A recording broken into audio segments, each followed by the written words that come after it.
All right, so we've discussed clipping masks, we went through gradients, we also went through a couple of techniques on how to make selections and what kind of selections are available in Photoshop and how we can actually use them to create something interesting.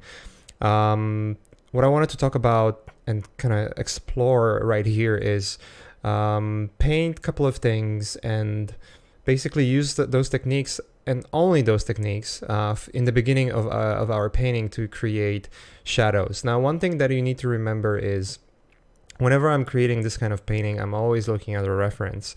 Obviously, the reference itself is not visible on the screen right now because I have a dual monitor setup. I'm using all my references. I have them on the second screen.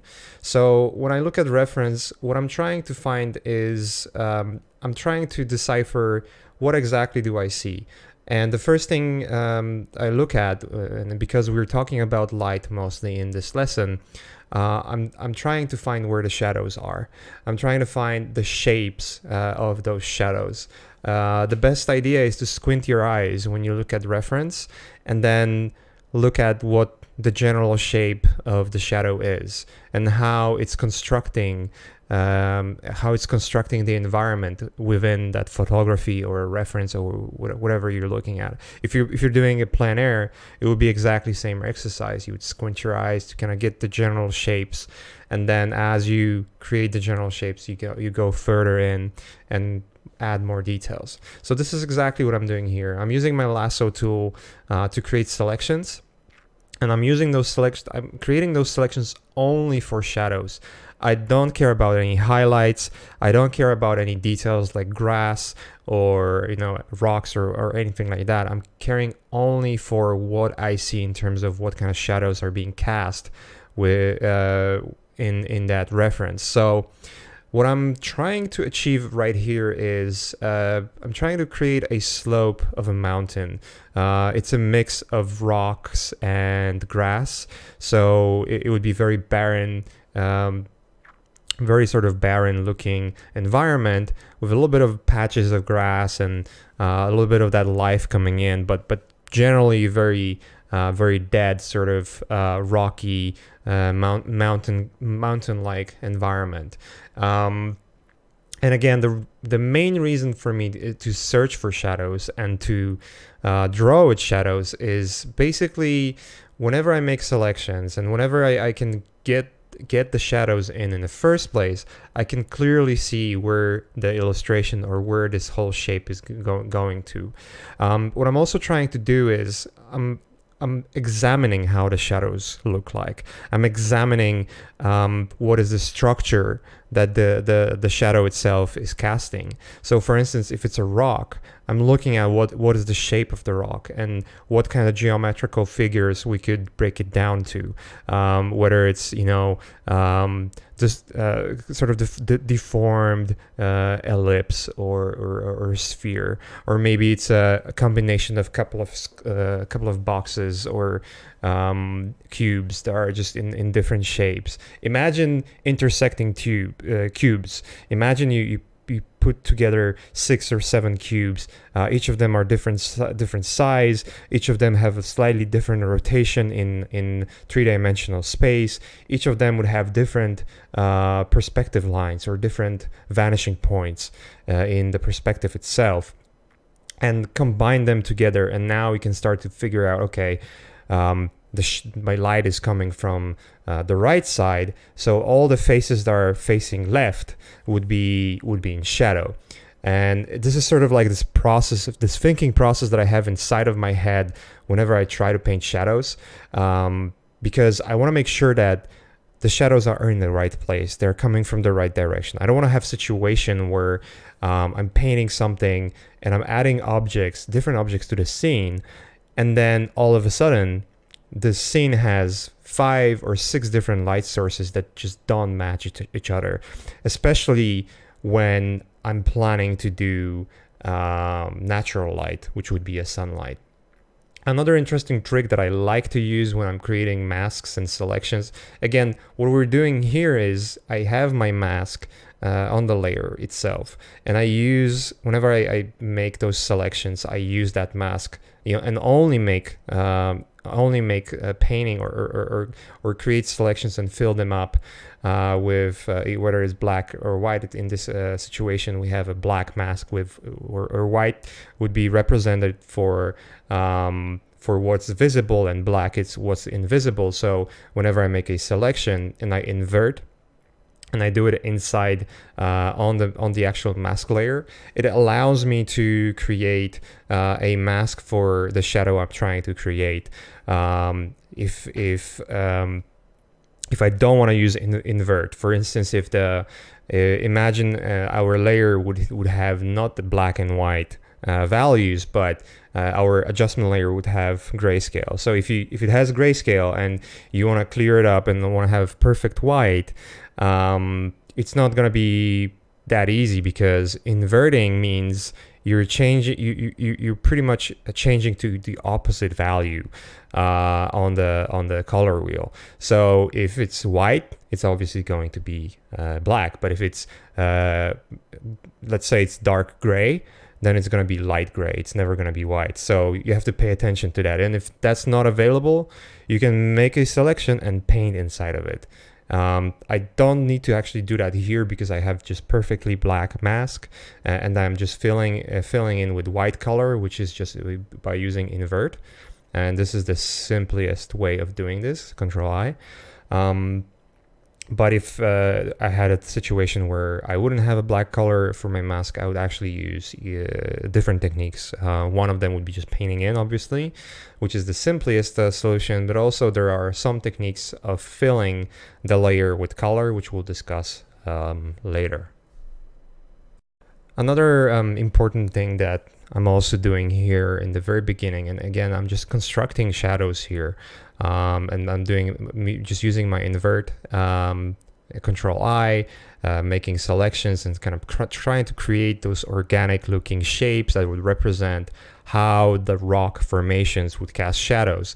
And I'm just holding Shift and doing those paintings or doing those selections, and then when I release Shift and when I release my pen, when I just lift it up from the screen, it allows me to create a selection, and then I can use invert to actually fill it in. And the material or the color that is going to fill in inside that mask is going to be the color of the layer itself. So in here we have a darker gray color or darker gray value that is basically filling in for what we see in the mask itself.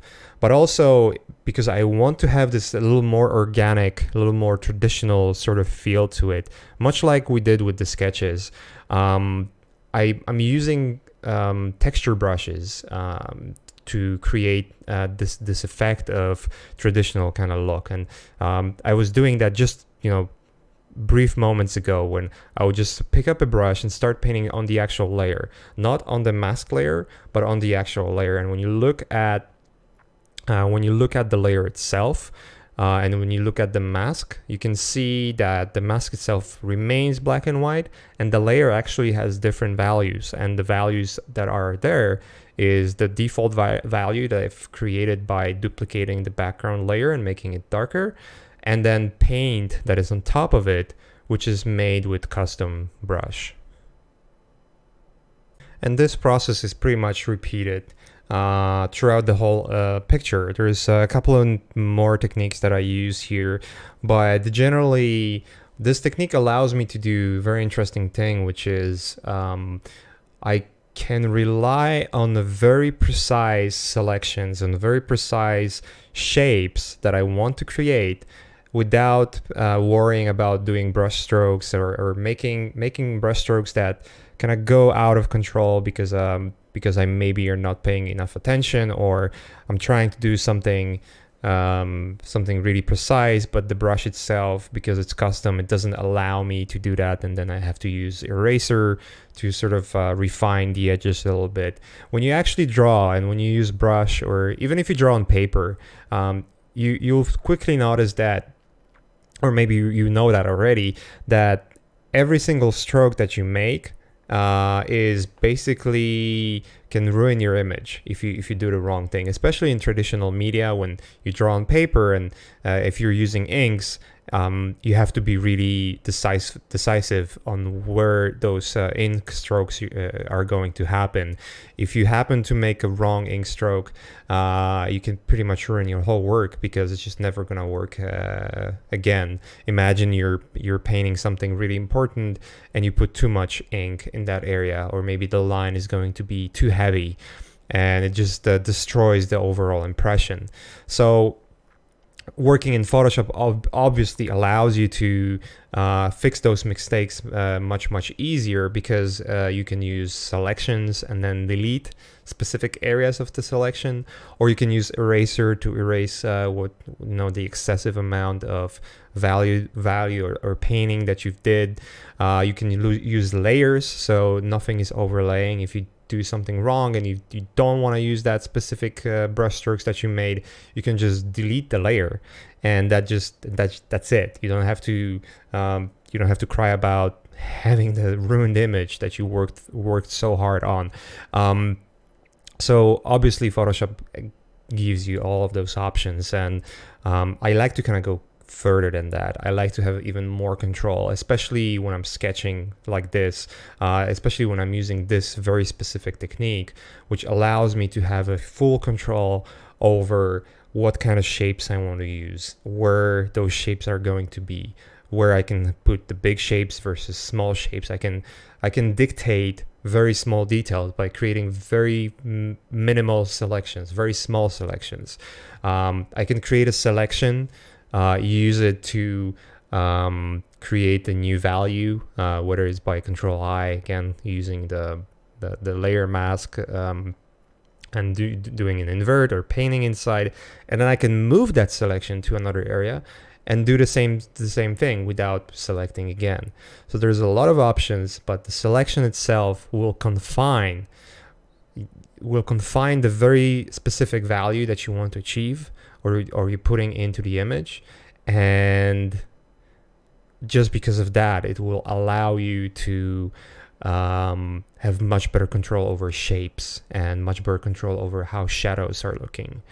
So there's a couple of more things I wanted to discuss. One thing is use of brushes and custom brushes inside of painting, and how you can get those custom brushes to create even more interesting results with the masks and themselves. So much like using masks and selections to create masks, and using a lasso tool, or using a polygonal lasso, or using marquee tools to create selections, and then use those selections to get those layer masks, you can actually do the same thing. You can get very interesting results when you use custom brushes and paint directly on the mask itself. Now, it's gonna work exactly the same. When you select the mask, you're gonna have two options. It's going to be either a white or black color in your color palette, and you can switch between those by pressing X. And when you do that, you can actually create more organic looking selection mask. You can or actually mask painted masks in this situation, because you're not using selection anymore. You're mixing in a very textured look into what you're gonna see in your painting, and there's two ways of doing this. Obviously, you can use the layer itself and then paint different value on that layer. But what if you want to have the same value that kind of goes throughout, and it's like this one value that goes through everything? You can do that when you have that when you paint directly on a mask itself. Then you're just keeping that one value that going to go across the whole image, but you can make it look very organic, like the edges of this new layer are going to be more jagged or more organic or more textury looking, while the value of that layer is going to be consistently it's going to be constant. Basically, it's going to be very same all across. So And much like using textured brushes for getting this extra result inside the layer, and then you can even add those textured brushes on the layer itself. So not only you're getting more organic looking edges of that layer, but also you're getting the fill of that layer itself. The fill inside that layer is getting that little more organic look by itself too. Now, one interesting thing that you can see me doing is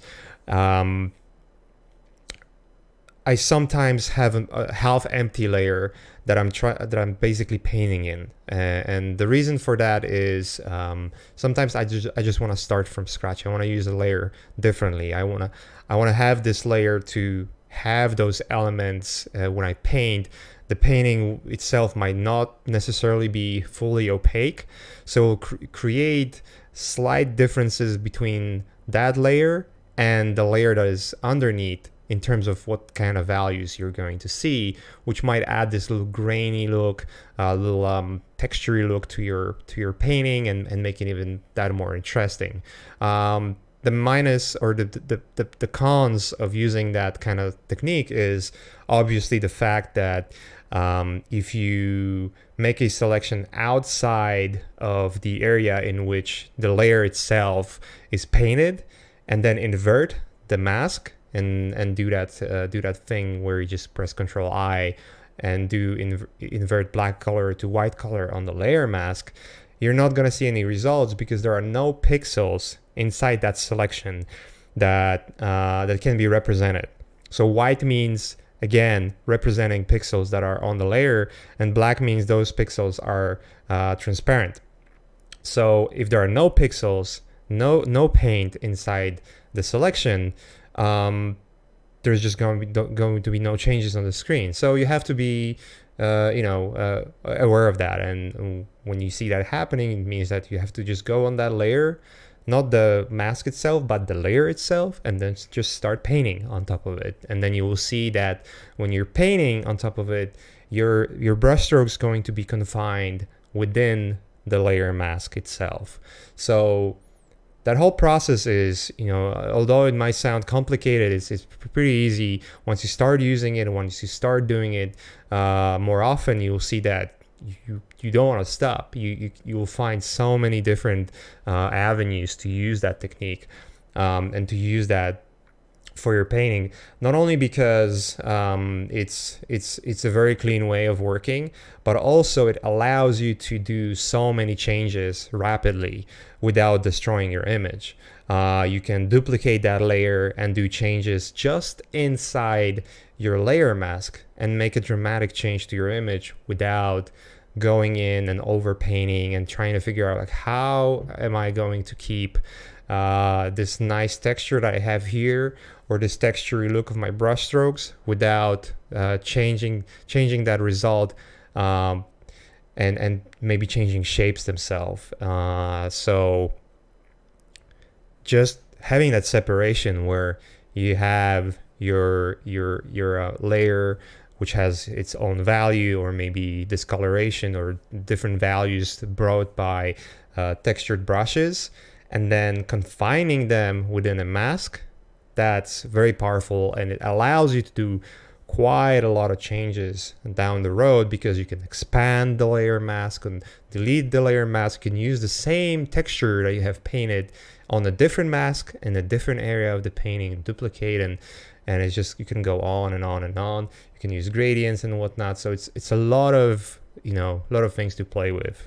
So we're going to now speed up this whole process a little bit, because the whole process or all the techniques that we've been using so far are just going to repeat themselves inside the screen. And it's maybe worth a while to actually talk what kind of usage or in what cases you would use that technique, and what it makes sense, and why it's important actually to okay. So before we go into exact usage, and in which cases this technique can be used and how far you should go. You have to realize this one very specific and very important thing, that much like any other techniques that we've discussed so far and we worked with, whether it was sketching or using gradients or anything like that so far, everything that you've learned from perspective to line drawing and sketching through using gradients and custom brushes, you need to be aware how much time you have for creation of your images, and that by itself, if there are tight deadlines inside a project and you need to be sure that you finish something on time, that's going to determine how far you can go with that particular image. This sketch or this painting that we're working on here took me altogether about 90 minutes from start to finish.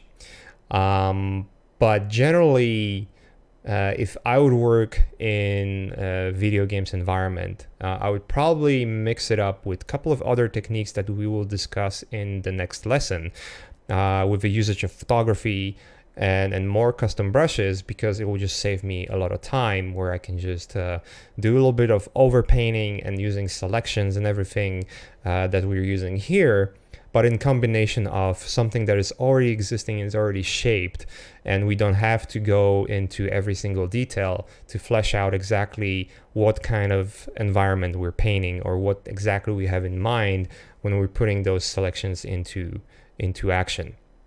So let's discuss in what kind of situation we could use those techniques and this kind of style of painting. This is obviously a perfect technique for expressing mood, or doing sketches that will express a little more information and add a little more into the cauldron of ideas, where you can not only just show the shapes and forms that you have in mind for a very specific environment, but also suggest what kind of lighting this environment will have. Lighting is extremely important in when you draw sketches and when you draw mood sketches, especially because the lighting can define how this whole scene is going to be read. There might be levels and there might be situations where the bad lighting can destroy the visual results that you're trying to achieve by creating interesting forms inside of your image. For instance, we're working here only with organic material. We're not using any kind of architectural style or anything like that. We're just creating nature, plein air or landscape painting, however you want to call it. And important thing to know is this can look amazing if it's lit correctly, or it can look extremely bad or very terrible regardless of what shapes you use if it's lit very badly. The sun direction and the light direction will matter a lot on how you read the scene, and it can also influence the story behind this whole scene. So for instance, right now we have a light that comes from the right hand side, and it's almost following the angle of the slope itself. So the angle of light is maybe slightly elevated towards in comparison with how the slope is following, in which direction it's following. So in this situation, what could be really interesting is, imagine if that was a pathway for a player to traverse, and imagine that player are supposed to go from point A, which is where the beginning of a screen is, or which is the point of view of the viewer of the image, and through the path behind that hill, that will be a point B. And let's imagine that there is an ambush situation, or there's an enemy that is supposed to attack a character, but we want to create a very dramatic situation here. And this is a perfect scenario, because the light is going to be almost directly behind those characters, or slightly above, which will create a very interesting look. It will basically outline or almost create a shape or silhouette of the characters while killing quite a lot of details on those characters. And silhouettes on a very, very high contrast create very interesting, very dynamic, and very dramatic results. So that could be one example in which a correct use of light direction and correct use of color or correct use of lighting can affect how this image would look like. Now imagine if the light was in an opposite direction. It just, and the characters that are supposed to ambush would be somewhere in the middle of the slope, slightly going down. It would be impossible to see them, especially if you start adding colors and frequency of textures. They're just gonna blend with the environment. And again, that could be a solution. Maybe that's exactly what it's supposed to be. Maybe that's the plan. In that case, yes, then this is a right choice. But in most cases, in the situation we have here, when we want to create a very dramatic situation, a very dramatic ambush or encounter, the right choice of light will determine whether it's a good mood sketch or not. So mood sketch or mood painting is an obvious choice here. An obvious reason to choose this style of painting or this style of work. What else this technique could be used for, and we don't see it in this very particular painting, is once you get to learn how to use those selection methods and painting, you can then work with it on pretty much any other style and use more techniques to apply into those techniques. And we're gonna learn that a little bit more in the next lesson, where we start introducing colors and photography. And we will borrow quite a few techniques from this lesson, where we're gonna use layer masks and selections and clipping masks as well. And you will see how much power this technique and this style of working can give to your paintings, regardless of whether it's just a sketch like this or if it's a fully finished painting. Another important distinction between what we've done so far and what we're doing here is obviously not using lines to outline or explain shapes. We're only using values to explain shapes. And this is a very important distinction, because in real life, there are no lines, there are no outlines around the objects. It just doesn't exist in nature. The way our eyes are perceiving objects is by contrast, by differences in value and differences in hues, which we'll discuss in the next lesson. But if we just look at the black and white images and we only look at the grayscale images, then a proper use of value can tell you whether the image itself is going to be dramatic enough or not. Remember that a lot of contrast is something that will always create more dramatic situations and more tension in the image. When you deprave image from the contrast, or areas of the image of the contrast, what you're creating is a thing called grouping values, which we've discussed before, which is allowing you to add quite a lot of details without putting quite a lot of emphasis in that specific area. Which means, for instance, that we can have a very rich environment. And when we look at this painting, we have a rocky formations, and we have a waterfall or water that is going under that kind of pathway, or this organic looking bridge built of stone or mud or whatever that could be. And we can quite add much more information without depraving the image from where the focus is, and depraving the image from the proper composition. the contrast itself and the way we're using contrast and the way we're using value will determine what we are looking at in the first place. But you have to remember this, that even if you create a very compelling sketch from just contrast alone, it will only have its very own first impression, and you want to create layers of impression inside your image.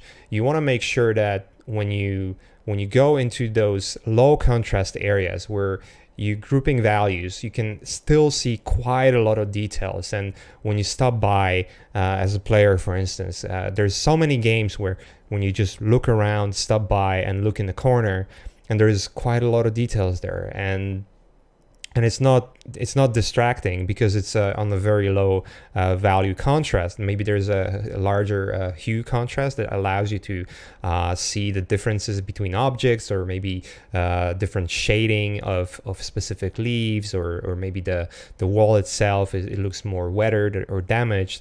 But the damage itself, it's not so contrasty or substantial to take away what this image is supposed to be about. So and that's the biggest change and the biggest difference between value painting and using sketches or using lines to determine what kind of objects we see in a scene. Because what's going to happen is lines that you place on a white canvas, even if you make it light gray, but you're using black color to create outlines of what this environment is composed with or composed of.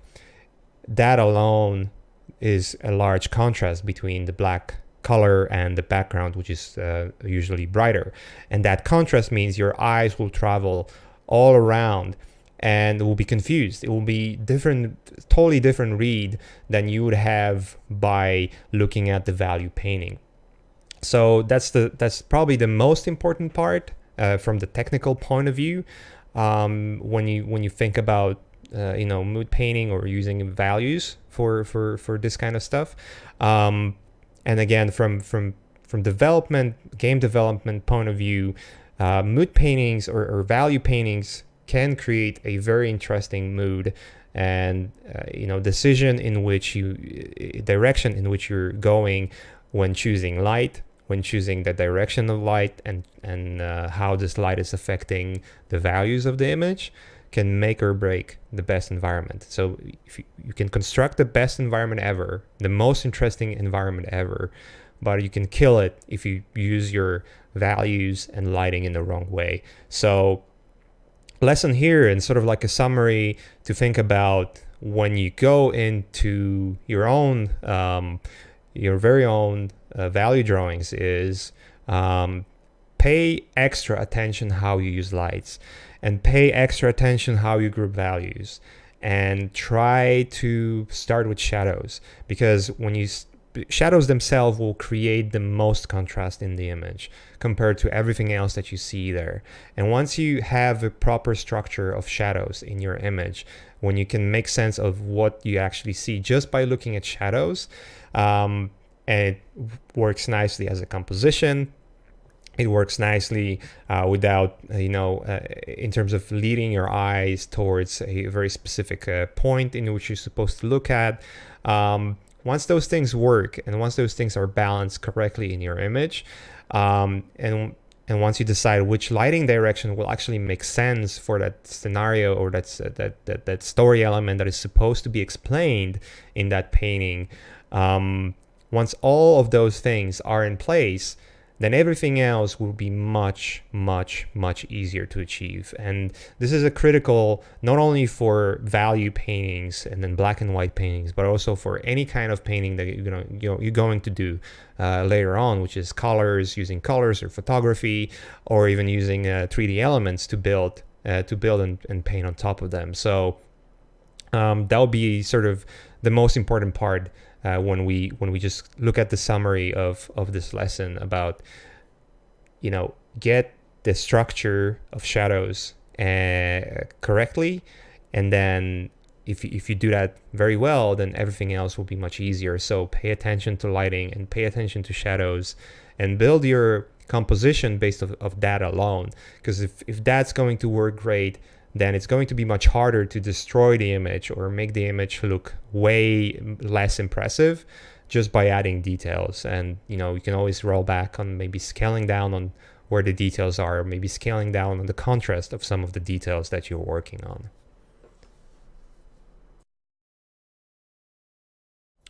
Takeaways for lesson 3. We have two very important topics to talk about. So first one is make mistakes early. And what does it mean? It means that if you work as a concept artist and you draw a lot and you draw concepts, you're gonna eventually make mistakes. And now question is, do you admit them or you shy away from them? Basically, the idea is that if you make mistakes early, and remember, doing concept art, especially in pre-production, is the cheapest form of pre-production. Basically, your images cost literally nothing compared to overall cost of games production. All the time you spend as one person working on an image for a couple of hours is just a couple of hours of your daily rate, of your hourly rate, compared to a whole team of artists that will take your image and decipher it and then work from there.